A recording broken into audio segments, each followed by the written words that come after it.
Olá, você que nos acompanha em mais uma entrevista aqui no Jornal de Colombo. Eu sou Gabriel de Souza, você já me conhece. Mais uma vez estou aqui para falar hoje sobre cultura, um tema que você já conhece, o entrevistado que está aqui comigo, por conta das nossas redes sociais, descrições e afins, mas a gente vai falar sobre cultura de rua, cultura hip hop.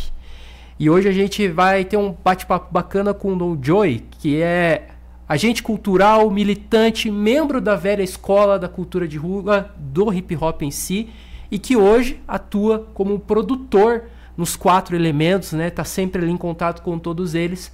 E hoje a gente vai falar sobre muita coisa que envolve a cultura hip hop. Mas antes de mais nada, Joey, muito obrigado por estar aqui com a gente. Você está bem? Salve rapa, salve massa. Muito obrigado pelo convite. Pô, estou bem, graças e... Vamos lá. Espero que consigamos aqui, levar um pouco de informação e novidades para a rapaziada aí que tá do outro lado aí, que vai ler essa matéria. Eu vi e assisti. E assim, antes de a gente entrar nesse detalhe de informação, eu queria que você se apresentasse, falasse um pouco sobre você, né? Pra galera te conhecer mais de perto. Eu gosto de fazer essa pergunta, né? Como que foi, no seu caso, você é um cara que vive hip hop há muito tempo, a cultura de rua, e mora aqui em Colombo, né? Hoje mora no bairro Maracanã, mas eu queria saber de você, como que foi o seu primeiro contato com a cultura de rua? Lembrar um pouquinho esse passado. Cara, posso dizer hoje que eu sou uma vítima do êxodo rural, né? Eu estou na cidade grande, mas eu nasci no interior do Paraná. E eu vi a cultura hip hop surgir na televisão. Ela aparecia o rap, sempre um rap legal assim, umas batidas marcantes nos filmes de ação norte-americano, e depois logo já surgiu,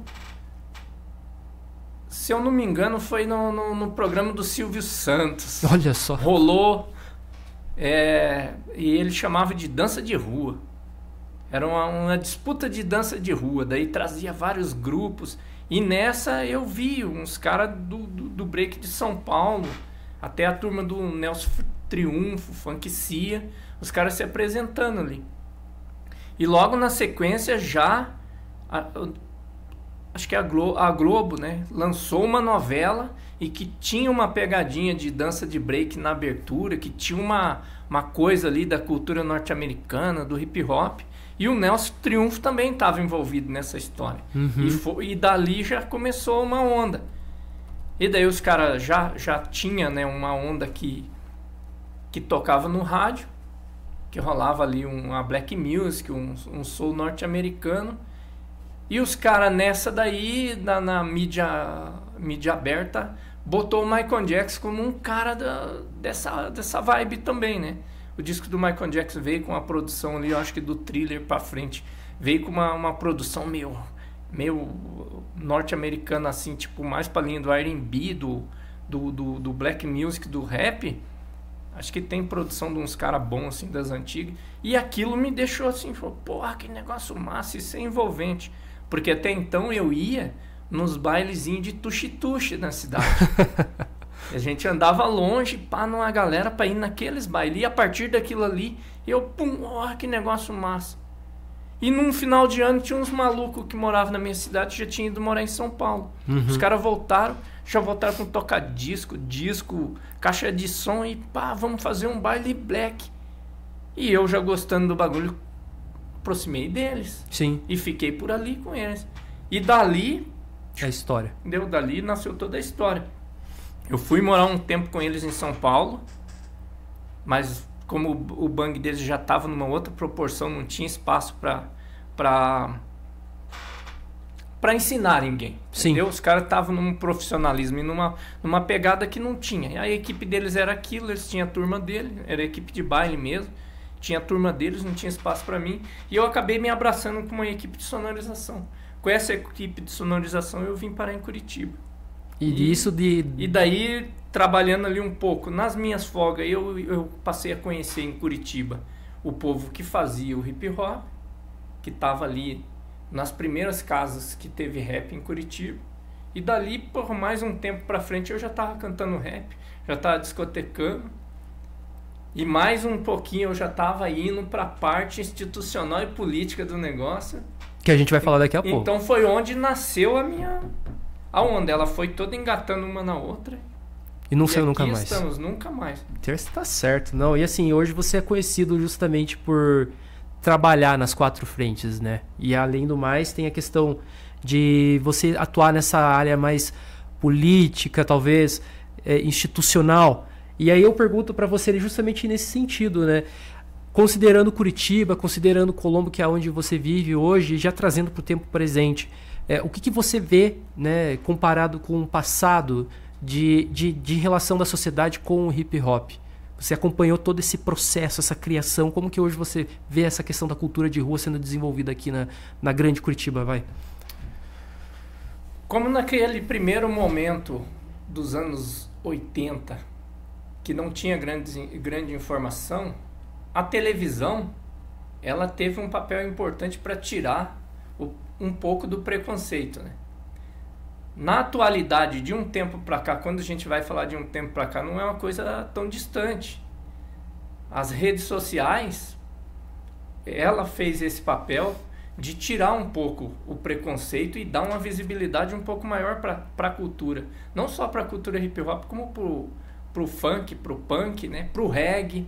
Então foi mudando isso e a cultura passou a ser apresentada com mais facilidade para as pessoas. Então, inevitavelmente, dentro de qualquer rede social e até da televisão, hoje ela é oferecida constantemente, com mais facilidade, com mais acessibilidade. Uhum. Então isso foi criando um outro caminho. E com a visibilidade acontecendo e as pessoas tendo um pouco menos de preconceito, foi surgindo mais pessoas que se aderiram a essa cultura também. Perfeito. Então podemos dizer que ela teve um crescimento expressivo. Justamente a partir do momento que essa cultura passou a ser mais divulgada, consequentemente com o aumento da informação, da divulgação da informação e tudo mais. E assim, aí eu pergunto, voltando, ainda focando mais, eu pergunto sobre essa questão do passado, presente, né? E aí focando no nosso território, no Paraná, na Grande Curitiba, como você vê essa relação da relação do paranaense com a cultura hip hop hoje? Curitiba é uma cidade que ela tem seus preconceitos e tem a sua forma de vivenciar e de se produzir cultura. Então a cultura hip hop, como não é executada, produzida, né, e consumida 100% por maioria das pessoas que são os habitantes de Curitiba, os tradicionais, ela ainda tem uma grande luta ainda para ser travada. Enquanto nós vivemos que outras culturas têm uma melhor aceitação, já têm seus espaços estabelecidos, já têm seus financiamentos facilitados, né? A cultura hip hop e outras culturas do gênero, do segmento que podemos dizer da cultura preta, ela ainda tem uma barreira e uma dificuldade. Que é inerente ao espaço que ela está inserida. Exato. Né? A criação cultural da maioria dos habitantes é uma, e a cultura hip hop, por mais que a gente pode dizer, né, cultura hip hop reconhecida mundial, isso, ela tem apenas 50 anos. Sim. 52 anos, para ser novinha. Exato. Então ela é muito nova. Ela não tem ainda, né, ela não tem, nós podemos dizer que ela não tem nenhum representante político ainda. Ela não tem. Ela tem um representante que representa, às vezes, um político que representa várias pautas, e dentro das pautas dele ele até tem uma assimilação com o hip hop. Mas ainda há muito, né? E tendo em vista que Curitiba, o Paraná, ele tem grandes artistas que já são de expressão nacional. E Sim. Não estou falando só da Carol Conká, né? Nós temos aí no interior do Paraná produtores e cantores que já são conhecidos a nível mundial. Tem cantores aí que já passaram até pelo Japão, né?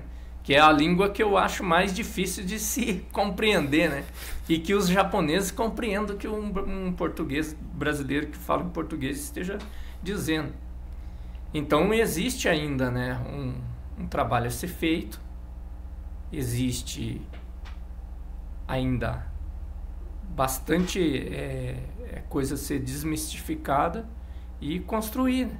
Existe. E aí você diz assim, uma das coisas que a cultura hip hop ela tem como premissa e como essência é justamente essa organização, né? Eu falo no sentido assim, ela surgiu, né, de um ambiente onde que ela precisava unir, por exemplo, os quatro elementos em que elas têm ali como fomentação, união e tudo mais. E aí entra o seu trabalho hoje nesse sentido de organizar processos, de organizar público, que é o que você faz atualmente, certo?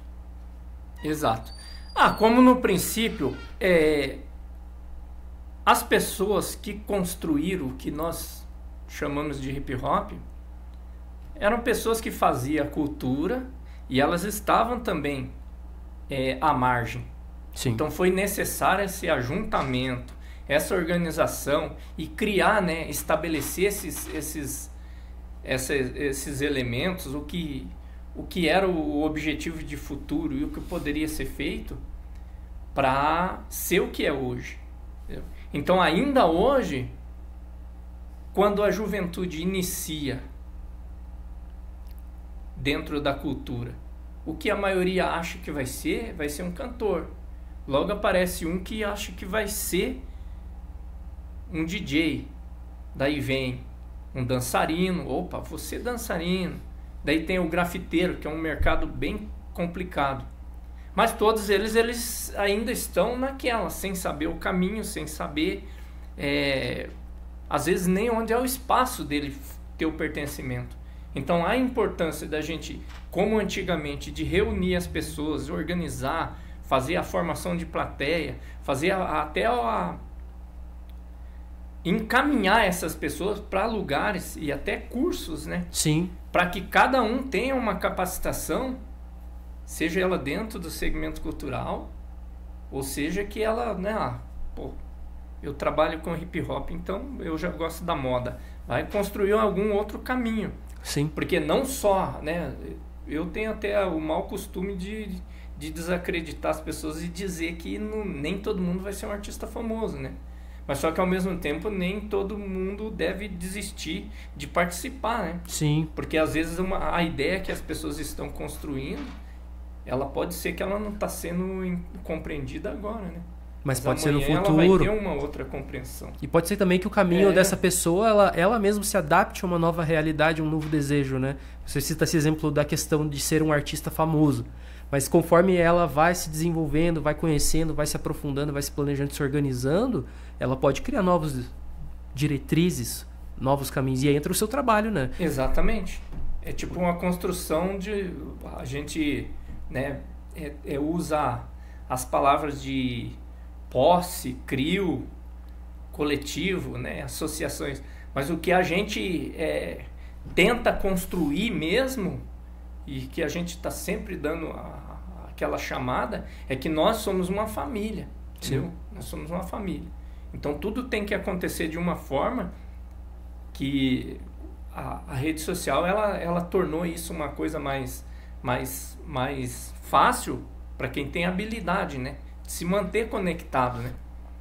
Mas às vezes eu também uso a palavra do transtorno, né? Que os transtornos das pessoas não mantêm elas conectadas há muito tempo, né? Então ela acha que já está conectada, ela disse olá uma vez, ou deu um joinha e ela some no mundo ali sim. Tá isolada no fim das contas. Né? E continua ali, mas o que a gente tenta dizer, você está numa rede, ou você conhece as pessoas, entrou no baile, ou chegou numa pista de skate, chegou numa roda de rima, você cumprimenta as pessoas, né? E na rede social é a mesma coisa. Se você chegar lá e olhar a postagem que o cara fez e não se manifestou, você não está lá, né? Sim, você estar estar na rede é diferente de estar em rede. Então a gente tem que se manter como uma família. Qual que é o tradicional de uma família, né? Uma família que foi educada, né? Acho que é como a maioria. Se levantou de manhã cedo, você dá bom dia pro teu pai, pra tua mãe, né? Sim. Você cumprimenta ali, faz aquele movimento que tem que fazer para se manter conectado, né? Sim, A entendi. comunicação. E aí eu volto assim nesse sentido. Hoje você atua de forma mais independente, de forma mais coletiva. Como é que está sendo nesse sentido do seu trabalho? Justamente até para dialogar com essas pessoas que são mais novas. Porque, como você mesmo mencionou, né? Hoje a difusão da informação ela é muito mais ampla. Mas uma informação de qualidade necessariamente chega a essas pessoas? Como que você trabalha nesse sentido? Olha, eu tenho por prática estar na coletividade para estar independente. Se você estiver independente, aí que você está fora de tudo, entendeu? Então hoje a gente busca assim, faz toda essa movimentação com todos os elementos que estão ativos dentro da cultura. A gente está sempre participando de alguma atividade. A rede social também é uma ferramenta muito importante para encurtar esse espaço, né? E a necessidade de estar presente também em todos os eventos. Uhum. Estar presente, né? Ali, olho no olho. Tem momento que ele é muito importante, que a gente se dá a esse trabalho e esse prazer também, né? Que é um prazer você ir num lugar que você sabe que a atividade é legal e que as pessoas necessitam da gente estar ali unido, trocando essa ideia. Então a mão mesmo, ela tem que estar assim, entendeu? Ela tem que estar conectado uma na outra e tem que estar conectado nas redes sociais, que às vezes é tanta coisa que está acontecendo que se as pessoas perderem também a rede social, ela pode dizer que a maioria perdeu tudo, né? Sim. Porque muitas pessoas só têm ali uma vivência. Uma forma de divulgar também, né? Uma forma de então é muito importante manter essa conexão, ter o diálogo com as pessoas, entendeu? Sim. Buscar onde está acontecendo, entendeu? Saber, hoje surge muitas pessoas, ela já chega, eu quero gravar, quero fazer aquilo, quero fazer tudo, mas ela ainda não sabe também. Sim. E aí entra, assim, uma das coisas que a gente estava até conversando antes de entrar no ar, você mencionou sobre sobre a questão, que se é cultura de rua, se associa com a questão da não ser institucional, não ser algo institucional. E daí você tem que estar dialogando com outras pessoas, com outras entidades, no caso, o governo também, né? Como um dos elementos sociais que fazem parte da sociedade como um todo. E aí entra a minha pergunta, né? Como que você faz essa ponte de relação da cultura de rua, né? Que ela tem ali o seu caráter, né? A sua origem, e como dialogar com o poder público hoje em dia? Como que você faz esse processo? Como que você avalia que deve ser feito esse processo de uma forma que todos saem ganhando? Olha, tudo que a gente trata de cultura, seja da cultura negra, que o hip hop é um braço dela, toda a caminhada a gente pode dizer que ela vem de anos, né? Sim. A cultura negra a gente diz que ela tem 6.000 anos de trajetória.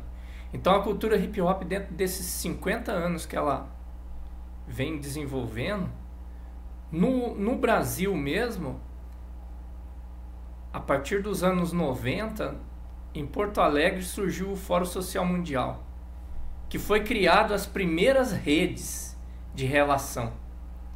E nessa primeira rede de relação que entrou não só a relação de artista, produtores e do público consumidor, entrou a relação com os poderes públicos. Porque existia a necessidade de se construir, para além das outras culturas, uma política pública de cultura pro hip hop.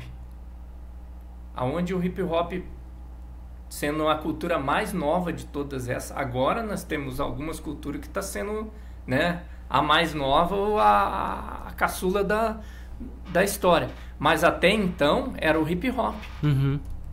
Que vinha ali, que o povo não sabia se ele estava saindo do punk, se ele estava saindo do reggae.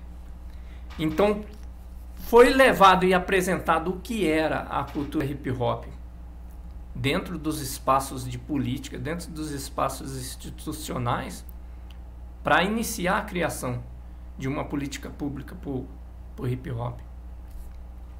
E hoje não está ainda implantada de forma, né, concreta.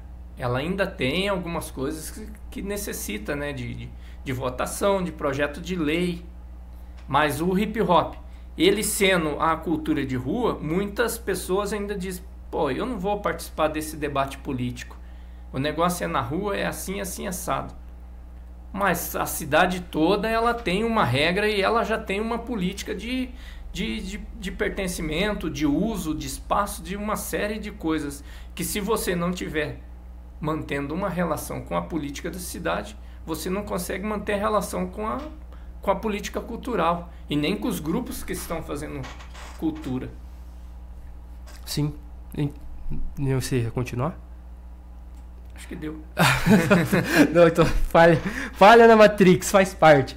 Mas aí, continuando, né, sobre esse processo ainda dessa relação do poder público e com a questão da cultura hip hop, né?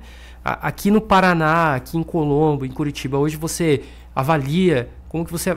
Colombo específico, né, porque a gente é o Jornal de Colombo, mas como que você está avaliando essa relação hoje do poder público com os grupos da cultura de rua, da cultura hip hop? Veja, podemos dizer que no Paraná e Curitiba e Colombo tem uma luta de 30 anos da cultura hip hop. Esse é o primeiro governo de Colombo que ele tem um departamento de cultura hip hop. Já tem uma expressão. Não tem ainda, na sua totalidade, uma política pública com editais e com apoio que possa incentivar todos. Sim. Ainda está nesse processo, mas já está diferente do que era, né? No passado é recente. No passado de 2022. Perfeito. Entendeu? Não, perfeito. Então, e no Paraná se caminha pelo mesmo processo. No governo federal ele já tem um pouco mais de abrangência. Só que daí entra a questão do mérito, a questão de quem tem a história com mais relevância. Então é uma outra relação que a cultura tem com o poder público. Sim, perfeito. E passa muito pela articulação de pessoas mais experientes também, né? Estão predispostas a enfrentar esse lado mais burocrático, esse processo que muitas vezes não é tão difundido para quem está começando a carreira, para quem está almejando, para quem está sonhando um lugar ao sol, vamos dizer dessa forma. E aí eu volto com mais uma pergunta nesse sentido de desafios, né? Para fechar, assim, já indo para o final da nossa entrevista, hoje você vê em relação aos novos artistas que estão surgindo aqui na cena curitibana, na cena colombense, de um modo geral, o que você vê como desafios de trazer eles para continuarem nesse universo? Porque é um desafio, cara, querendo ou não, eu imagino que para você seguir na área da cultura, você tem que ter muita persistência, né, para poder buscar justamente o melhor lugar. E que desafios você vê, que potencialidades você vê? Você citou artistas, produtores aqui do Paraná que já tem uma carreira internacional, nacional, enfim. E hoje você vê dessas pessoas que estão buscando, o que você encontra de desafios e potencialidades nesses novos nomes? Ainda existe a necessidade da organização. Essa é uma ação constante. Então, se hoje está surgindo um novo artista, uma nova pessoa que aprecia essa cultura, necessita-se de várias formas de organização para que esse trabalho que a pessoa iniciou hoje, esse artista que sonha com esse sucesso, isso venha a ter um fortalecimento e venha a acontecer, né? Sim. Porque se ele não estiver preparado, construir realmente, né, até dentro das redes sociais dele, um currículo, um portfólio que representa realmente o que é o trabalho cultural dele, né, o que é a arte que ele está expressando, o que ela além da música, da forma que ele está cantando, além da pintura, a forma de trabalho de cada dançarino, qual que é o conceito e a consciência que ele tem dentro desse trabalho. Então é muito importante ainda estar organizado em grupo e estar organizado dentro de uma consciência e um conceito. Perfeito, não, perfeito. E assim, eu pergunto, qual é uma pergunta que eu faço para todo mundo, né, em relação às minhas entrevistas, todo mundo, com você não é diferente. Tem algum tema, alguma situação que a gente passou batido que você acha que é importante a gente ressaltar nesse momento final para a pessoa que está nos assistindo? No momento eu acho que, assim, a nova escola, ela chegou num momento que as redes sociais, que as informações, ela tá surgindo mais rápido.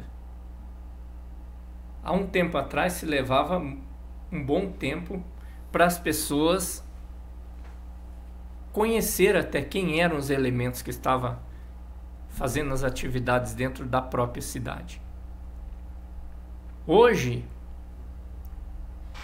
ela está muito mais rápida. Sim. Mas às vezes nem sempre essa pessoa que ela está em maior exposição, ela é a pessoa que tem o maior domínio do saber sobre essa cultura. E às vezes ela também não é a pessoa que está interessada em desenvolver o trabalho ali de militância, de fomento, de abrir as portas, de conexão. O cara começa a fazer um evento, às vezes ele também tinha necessidade de se apresentar e pronto, né? Então existe uma necessidade também, né, das pessoas dentro dessa rede procurar conhecer mais a fundo, né, a cultura que está acontecendo, as pessoas que estão desenvolvendo seu trabalho e ver com quem também ela quer estar conectada, né? Que às vezes você se agarra ao primeiro porque é o primeiro que você encontrou, né? Sim. E você tá aqui, já encontrou esse, você não vai atravessar a cidade, você não vai passar horas pesquisando aí para achar quem que inventou a roda, né? Faz parte. E é um processo, né? E é um processo. Eu acho que isso na cultura negra, daí, né? Trazendo essa minha opinião, na cultura negra, valorizar o passado é muito importante. Valorizar quem esteve, já fez o processo, já passou pelo caminho, é muito importante. Como a cultura hip hop, ela dialoga, a premissa da cultura negra, no caso norte-americana, onde surgiu tudo esse processo. Valorizar o passado, eu acho que é muito importante nesse sentido, para a gente poder seguir em frente. É isso, né? Exatamente. Não é nem uma cobrança assim por respeito e por reconhecimento. É uma dica. Porque às vezes assim, quando eu comecei e muitos que eu conheço começaram, não tinha lugar para você ir realmente pegar lá o manual, né? Então hoje tudo que nós já publicamos nas redes sociais e tudo que nós já construímos em documentos, ele se pode dizer que é um manual. Sim. Então você não precisa ficar rodando perdido aí à procura de algumas coisas que elas já estão em algum lugar padronizadas, já estão inseridas, já tem ali. Falou com 2, 3 pessoas, você já sabe o caminho a seguir. E isso vai encurtar o teu tempo, vai facilitar o teu trabalho e com certeza vai ser um sucesso mais rápido. Sim, perfeito. Eu tenho até o costume de dizer, né? Um dia eu ganhei o título de o rei da máxima. Eu tenho o costume de dizer que, independente, eu abro portas e janelas sem necessidade de que o ar e a luz que entre por ali seja favorável só a mim. Porque ele necessita de mais pessoas fazendo o trabalho para que realmente essa corrente, essa família esteja realmente fortalecida. Coletividade, é isso. Joey, muito obrigado por estar cedendo essa entrevista para o Jornal de Colombo. E é aquela coisa, né? Portas sempre abertas, sempre que precisar, sempre que tiver uma oportunidade para falar sobre cultura, estamos aqui disponíveis para recebê-lo e receber várias outras personalidades e pessoas também. E eu sou Gabriel Souza, eu fico por aqui. Até a próxima.